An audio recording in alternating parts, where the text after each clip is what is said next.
Welcome to Shriji food. હું છું મનીષા ઠક્કર. આજે આપણે ઉપવાસમાં ખાઈ શકાય એવા ફરાળી મેદુવડા, ફરાળી સાંભાર અને ચટણી બનાવીશું. તો ચાલો આને બનાવવાનું શરૂ કરીએ. ફરાળી સાંભાર બનાવવા માટે આપણે દૂધી અને બટાકા લેવાના છે. તો અહીંયા 200 ગ્રામ દૂધી લીધી છે, જેને આ રીતે છોલીને મોટા ટુકડામાં સમારી લીધી છે.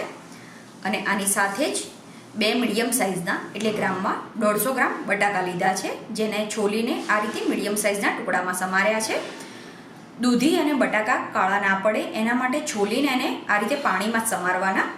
અને આની સાથે એક મોટું ટામેટું લીધું છે. તો હવે દૂધી અને બટાકાને એક કુકરમાં લઈ લેવાનું. આની સાથે જે ટામેટું લીધું છે એ આમાં ઉમેરી દઈએ. ટામેટું ફ્રૂટ અને વેજીટેબલ બંને કેટેગરીમાં આવે, પણ જો તમે ઉપવાસમાં ટામેટું નથી ખાતા તો સ્કીપ કરી દેજો.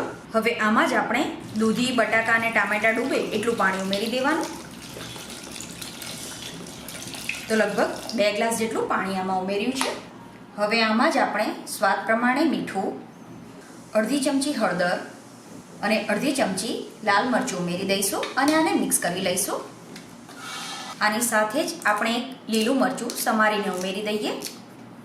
કુકરનું ઢાંકણ બંધ કરીને મીડિયમ ફ્લેમ ઉપર આની 4 વિસલ કરવાની છે. હવે ઉપવાસ માટે બહારનો જે સાંભાર મસાલો આવતો હોય એ ના ચાલે, કેમ કે એમાં દાળ, ચોખા, હિંગ એ બધાનો ઉપયોગ થતો હોય છે.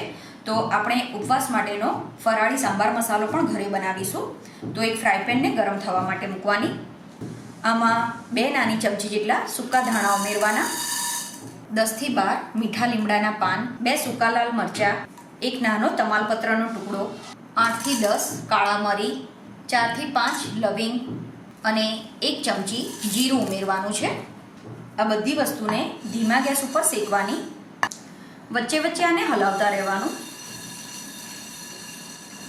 અને આને ધીમા ગેસ ઉપર શેકવાનું, જેથી આમાંથી ખૂબ જ સરસ સુગંધ આવશે, સાથે જ આનો કલર પણ સરસ આવશે.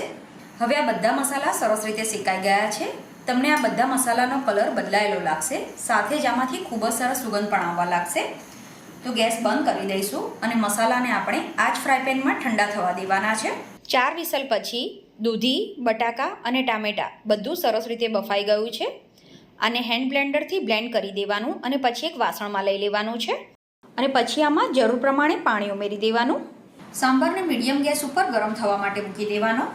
આ સમયે જ આમાં મીઠા લીમડાના પાન, 1 ચમચી જેટલો ગોળનો ભૂકો, ગોળના બદલે ખાંડ પણ ઉમેરી શકો છો. અને જો તમારે ગળપણ ના ઉમેરવું હોય તો સ્કીપ કરી શકો.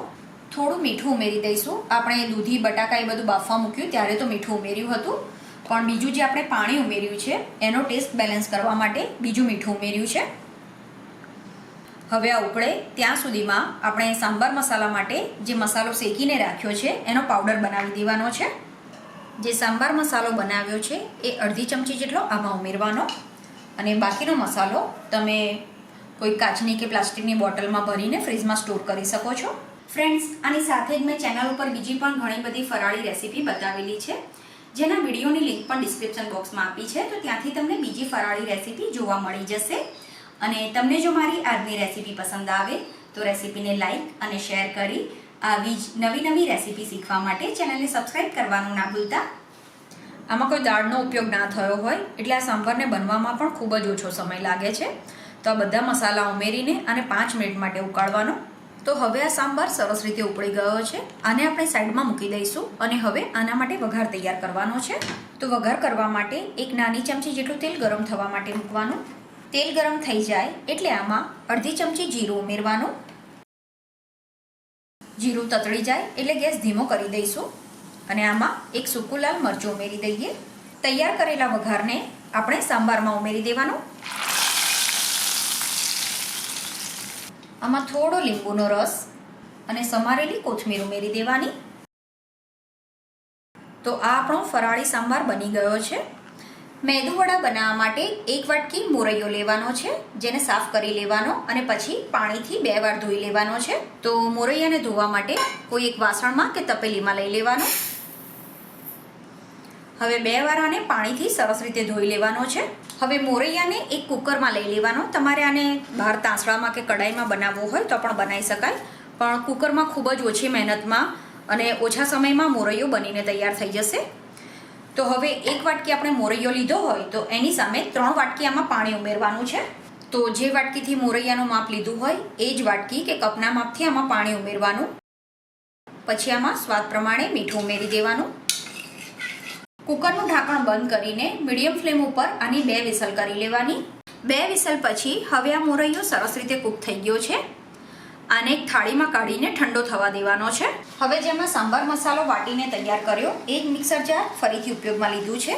એમાં 8 થી 10 મીઠા લીમડાના પાન, 3 ચમચી સમારેલું ટોપરું જેને છોલીને સમારવાનું છે, 2 ચમચી શેકેલા સિંગદાણા જેને પણ છોલીને ઉપયોગમાં લેવાના, સ્વાદ પ્રમાણે મીઠું, અડધી ચમચી જેટલી ખાંડ અને 1 મરચાંને સમારીને આમાં ઉમેરવાનું. પહેલાં આને અધકચરું વાટી લઈશું. હવે આને એકવાર મિક્સ કરી લેવાનું. આમાં જરૂર પ્રમાણે પાણી ઉમેરતા જઈને ચટણીની જેવી થિકનેસ પસંદ હોય એ પ્રમાણે આને વાટી લેવાની. તો અત્યારે આ રીતની મીડિયમ થીક કન્સિસ્ટન્સીવાળી ચટણી બનાવીને તૈયાર કરી દીધી છે. લગભગ અડધો કલાક પછી હવે આ મોરૈયો સરસ રીતે ઠંડો થઈ ગયો છે.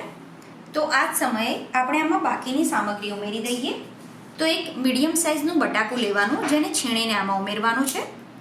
બટાકાને મેશ કરવાના બદલે આ રીતે છીણીને ઉમેરવાનું જેથી આમાં સરસ રીતે મિક્સ થઈ જશે. બટાકાના બદલે કાચા કેળાને બાફીને ઉપયોગમાં લેવું હોય તો પણ લઈ શકાય. તો તમે આટલા માપમાં એક મીડિયમ સાઇઝનું કાચું કેળું બાફીને લઈ શકો છો. પછી આમાં જ આપણે એક સમારેલું લીલું મરચું ઉમેરવાનું જેને એકદમ ઝીણું સમારવાનું છે, થોડી સમારેલી કોથમીર અને આની સાથે એકદમ ઝીણા સમારેલા મીઠા લીમડાના પાન ઉમેરવાના. તમે રેગ્યુલર મેંદુવડા બનાવો કે ફરાળી મેંદુવડા એમાં જો થોડા મીઠા લીમડાના પાનને સમારીને ઉમેરશો તો એનો સ્વાદ ખૂબ જ સરસ લાગે છે. અડધી ચમચી જેટલું જીરું ઉમેરવાનું. આમાં 2 ચમચી જેટલો સાબુદાણાનો પાવડર ઉમેરવાનો છે. કોરા સાબુદાણાને મિક્સરમાં વાટી લેવાના એટલે આ રીતેનો પાવડર બની જશે. સાબુદાણાનો પાવડર ઉમેરવાથી આનું બહારનું પડ એકદમ સરસ ક્રિસ્પી બનશે. હવે આ બધી વસ્તુને સરસ રીતે મિક્સ કરી લેવાની છે. જે તમે મોરૈયો બાફ્યો હોય એમાં જો મોઇશ્ચર વધારે હોય તો તમે આમાં થોડો વધારે પણ સાબુદાણાનો પાવડર ઉમેરી શકો છો. અને જો તમે સાબુદાણા નથી ખાતા તો સાબુદાણાનો પાવડર સ્કીપ કરી શકો છો. તો આ બધી વસ્તુ સરસ રીતે મિક્સ થઈ ગઈ છે. હવે હાથ ધોઈ લેવાના અને હાથમાં થોડું તેલ લગાવી દેવાનું. તો હવે આમાંથી થોડું મિશ્રણ લઈ લેવાનું. પછી આ રીતે એનું બોલ જેવું બનાવી દેવાનું અને પછી હાથમાં આ રીતે એને દબાવી દેવાનું. પછી અંગૂઠા કે આંગળીની મદદથી આ રીતે એમાં કાણું કરી દેવાનું છે. તો આ રીતે બધા મેંદુવડા બનાવતા જવાનું અને સાથે જ આને તળતા જવાનું છે.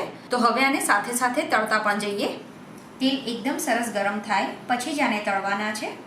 તો હવે આ તેલ સરસ રીતે ગરમ થઈ ગયું છે. બનાવેલા મેંદુવડા આમાં ફ્રાય કરીશું.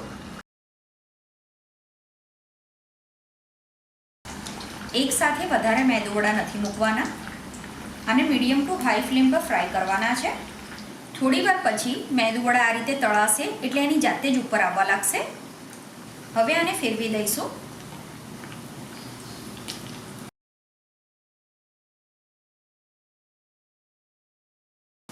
મેંદુવડા સરસ આવા લાઇટ બ્રાઉન કલરના થઈ જાય એટલે આપણે એને એક ઝારામાં લઈ લઈશું અને આ જ રીતે બાકીના તળીને તૈયાર કરીશું.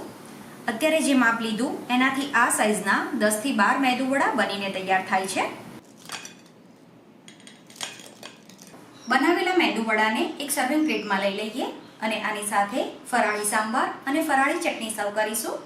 આ મેંદુવડા એકદમ સરસ ક્રિસ્પી, સાથે જ ખાવામાં પણ ખૂબ જ સરસ બને છે. તો તમે પણ આ સરસ મજાના ફરાળી મેંદુવડા, ચટણી અને સાંભાર બનાવીને જરૂર ટ્રાય કરજો. તમારા ઘરમાં આ ચોક્કસ પસંદ આવશે. આઈ હોપ તમને મારી આજની રેસીપી પસંદ આવી હશે. આવી જ બીજી રેસીપી શીખવા માટે ચેનલને સબસ્ક્રાઇબ કરવાનું ના ભૂલશો.